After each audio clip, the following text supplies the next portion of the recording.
गोदाम logistics park के उद्घाटन समारोह में हमारे बीच उपस्थित हम सभी के लाडले नेता और मार्गदर्शक आदरणीय नितिन जी गडकरी, मंच पर उपस्थित हमारे विधायक आशीष जी देशमुख, परिणय जी फुके, जयप्रकाश गुप्ता जी, महावीर जैन जी, के गुप्ता जी, राजन अग्रवाल जी, केदारनाथ गुप्ता जी, माननीय शिव किशन अग्रवाल जी, निखिल गुप्ता जी, मंचासीन सभी महानुभाव और यहाँ पर उपस्थित सभी बहनों और भाइयों, मैं सबसे पहले गोदाम लॉजिस्टिक्स के परिवार को बहुत बहुत शुभकामनाएं देता हूं।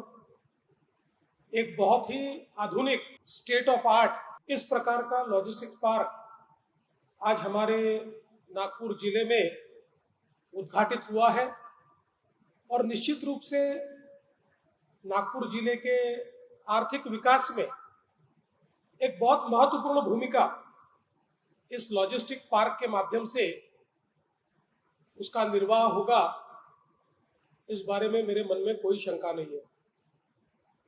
जैसा अभी माननीय गडकरी जी ने बताया, महावीर जी ने भी अपने भाषण में कहा, आज हमारे सामने एक बहुत ही अच्छा अवसर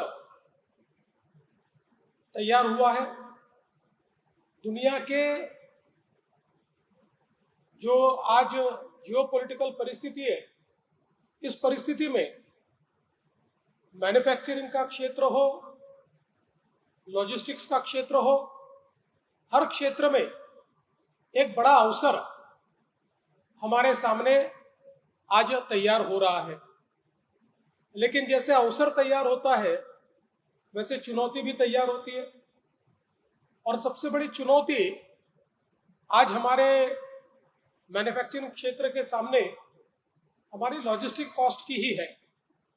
जैसा गडकरी जी ने भी बताया कि हम अगर ग्लोबल सप्लाई चेन का भाग होना चाहते हैं और जो आज दुनिया की सप्लाई चेन शिफ्ट हो रही है, उसका फायदा अगर हम लेना चाहते हैं तो ग्लोबली कॉम्पिटिटिव होना पड़ेगा। और ग्लोबली कॉम्पिटिटिव होने में हमारे देश में जो लॉजिस्टिक कॉस्ट है वो एक सबसे बड़ा रोड़ा है और उसी के चलते हमारे देश में हमारे प्रधानमंत्री जी ने गति शक्ति की योजना तैयार की। गति शक्ति प्लेटफॉर्म के माध्यम से हमारे लॉजिस्टिक्स को, हमारे मूवमेंट को हम किस प्रकार से गति दे पाएंगे, इसका विचार उसमें हुआ। उसके साथ अलाइन करके महाराष्ट्र में भी हमने एक नई लॉजिस्टिक पॉलिसी तैयार की। इससे पहले हमने 2018 में पॉलिसी तैयार की थी, लेकिन उसके बाद कई चुनौतियां बदली और हमने नई लॉजिस्टिक पॉलिसी जब तैयार की तो उस पॉलिसी में महाराष्ट्र को, चूंकि महाराष्ट्र एक मैन्युफैक्चरिंग हब है, तो इसको हम लोग लॉजिस्टिक्स के हिसाब से कैसे लिवरेज कर पाए, इसका विचार करके हम लोगों ने क्षेत्रवार लॉजिस्टिक्स कैसा होगा, क्या इंसेंटिव होंगे, किस प्रकार से उसको हम लोग फैसिलिटेट करेंगे, ऐसी सारी चीजें की। और ये करते समय हमारे ये ध्यान में आया कि लॉजिस्टिक्स में नागपुर एक बहुत महत्वपूर्ण भूमिका कर सकता है।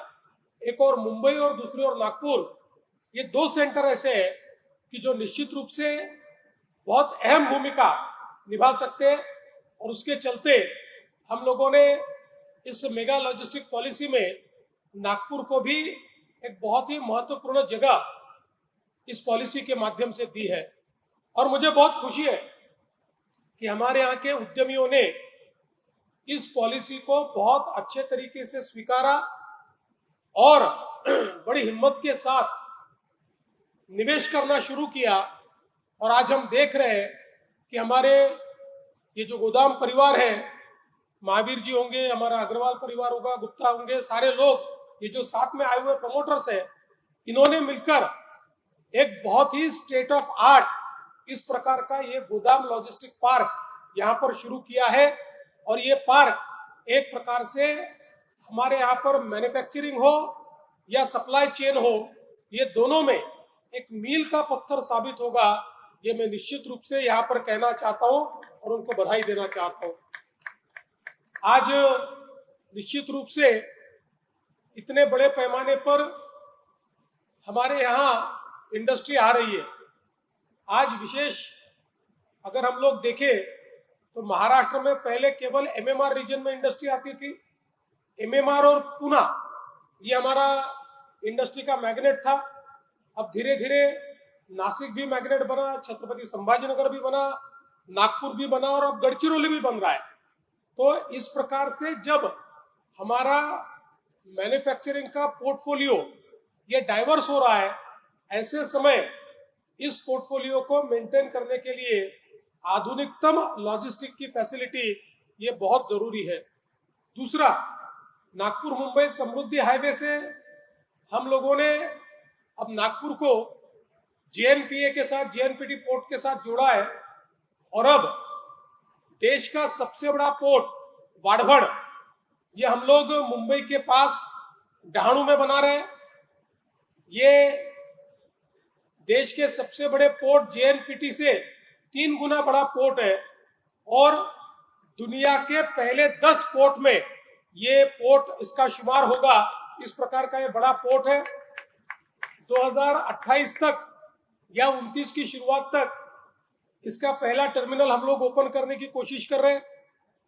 ये एक ऐसा पोर्ट है जो लॉजिस्टिक के क्षेत्र में और सप्लाई चेन के क्षेत्र में महाराष्ट्र को 30 साल आगे ले जाएगा और भारत की अर्थव्यवस्था में एक बहुत बड़ा कंट्रीब्यूशन देगा। इसलिए हमने ये प्रयास किया कि पहले दिन से ही इस पोर्ट के साथ हमारी कनेक्टिविटी बने।